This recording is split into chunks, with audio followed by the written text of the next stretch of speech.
যত টাকার বিনিময় যেন মৌসুমী যিনি বাংলাদেশের এই বিএনপিকে রাজনীতিকে টিকিয়ে রাখার জন্য রাজপথে এসে যে গানটা ধরেছিল সেই গানটা এই নাতিরপুরে এসে আবার গানটা গাইবে।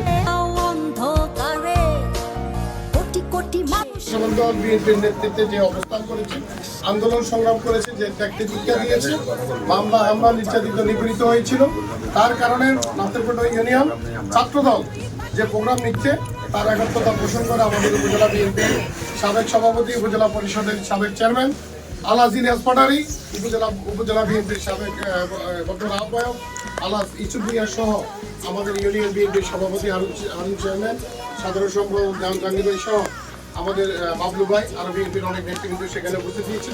আমাদের মনস্তাত্ত্বিকভাবে সিদ্ধান্ত হয়েছে 1 তারিখে আমরা নাতিরপুরে এই প্রোগ্রাম করব ইনশাআল্লাহ, এবং সেটা হবে নাতিরপুরের ইতিহাসে সর্ববৃহৎ একটা প্রোগ্রাম ইনশাআল্লাহ। আমরা ছাত্র দলের যে বর্তমান ছাত্র নেতৃত্ব আছে সেই ছাত্র দলের পরিচিতি সভার মাধ্যমে জানান দিয়েছিলাম নাতিরপুর ইউনিয়ন ছাত্র দল, যুব দল, স্বেচ্ছাসেবক দল, বিএনপি একত্রিত একটি শক্তিশালী ইউনিট ইনশাআল্লাহ। 2025 এসে আমরা সেদিন প্রমাণ করব নাতিরপুর ইউনিয়ন বিএনপি, যুব দল, ছাত্র দল, যদি এটা আমাদের ছাত্র দলের প্রোগ্রাম, আমাদের ছাত্র দলের প্রতিষ্ঠা বার্ষিকী, কিন্তু এটাতে জানান দেওয়া হচ্ছে নাতিরপুর ইউনিয়ন বিএনপি, যুব দল, ছাত্র দল, স্বেচ্ছাসেবক, শ্রমিক দল, সকল অঙ্গ সংগঠন একত্রিত এবং সর্ববৃহৎ একটা মনোনগর উপজেলার ভিতরে একটা শক্তিশালী ইউনিট। এই নিরিখে আমাদের কাজগুলি চলছে। আমাদের অভিভাবক যারা রয়েছেন বিএনপির নেতৃত্বে, আমাদের বিএনপির নেতৃবৃন্দের মাধ্যমে আমরা হয়তো আগামী দিন একটা প্রোগ্রাম ওনাদের পরামর্শ নিয়ে আমরা এসেছি। আমরা আপনাদেরকে জানান দেওয়ার জন্য যে নাতিরপুর ইউনিয়নে আগামী 1 তারিখে ছাত্র দলের প্রতিষ্ঠা বার্ষিকী পালন হবে।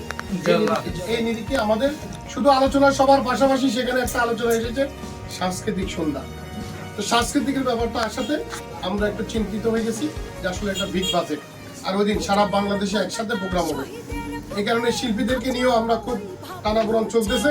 আমরা চাচ্ছি যত টাকার বিনিময় যেন মৌসুমী যিনি বাংলাদেশের এই বিএনপিকে রাজনীতিকে টিকিয়ে রাখার জন্য রাজপথে এসে যে গানটা ধরেছিল সেই গানটা এই নাতিরপুরে এসে আবার গানটা গাইবেন।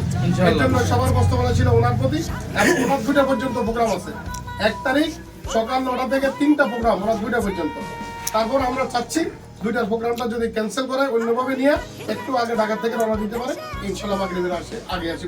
এখন পর্যন্ত আশাবাদী ইনশাআল্লাহ, এবং চেষ্টা চলতেছে, এবং আশাবাদী 90% ধরে রাখেন। তার ব্যাপারে আমরা আশাবাদী যে ইনশাআল্লাহ সে আসবে। তো এই নিরিখে আমাদের